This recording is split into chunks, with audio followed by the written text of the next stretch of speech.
వీడియోలో daily used sentences మరికొన్ని అండి. సో నేను ఒక 10-15 సెంటెన్సెస్ కన్నా కూడా ఎక్కువ చేయట్లేదు వీడియో అనేది. సో ఒకేసారి వీడియో అనేది లాంగ్ వీడియోస్ పెట్టట్లేదు.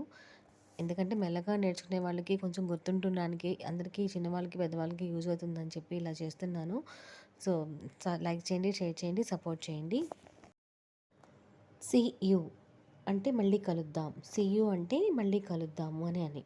సీ యూ సూన్ అంటే త్వరలో కలుద్దాం. సీ యూ సూన్ అంటే త్వరలో కలుద్దాం.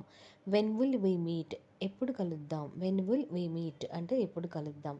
వేర్ షుడ్ బి మీట్ ఎక్కడ కలవాలి, ఎక్కడ కలుద్దాం. వేర్ షుడ్ బి మీట్ అంటే ఎక్కడ కలవాలి, ఎక్కడ కలుద్దాం. సో ఈ టాపిక్ ఓన్లీ ఈ 4 సెంటెన్సెస్ కలుద్దాము అనేటువంటి వాడిని ఎన్ని రకాలుగా యూజ్ చేయొచ్చు జనరల్గా మనం వాడుతున్నాం కాబట్టి అలా సెర్చ్ చేసి చేస్తున్న వీడియో అండి. సో చూస్తూ ఉండండి, అర్థమవుతుంది. నెక్స్ట్ వన్ ఏంటి అంటే సమ్ టైమ్స్ అంటే కొన్నిసార్లు, కొన్నిసార్లు. సమ్ డే ఏదో ఒక రోజు, సమ్ డే ఏదో ఒక రోజు. సంథింగ్ ఏదో ఒకటి, ఏదో అలా చెప్పొచ్చు. ఏదో ఒకటి, ఏదో సంథింగ్. సంబడి ఎవరో, సంబడి ఎవరో.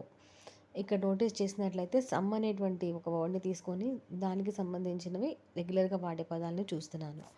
Next one something is happening.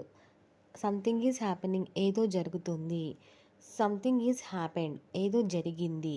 Something is happened ఏదో జరిగింది.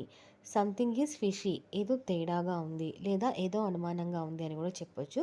సంథింగ్ ఈజ్ ఫిషీ ఏదో తేడాగా ఉంది లేదా ఏదో అనుమానంగా ఉంది. సంథింగ్ ఈజ్ రాంగ్ ఏదో తప్పు జరిగింది. సంథింగ్ ఈజ్ రాంగ్ ఏదో తప్పు జరుగుతోంది. షేర్ చేయండి, సపోర్ట్ చేయండి.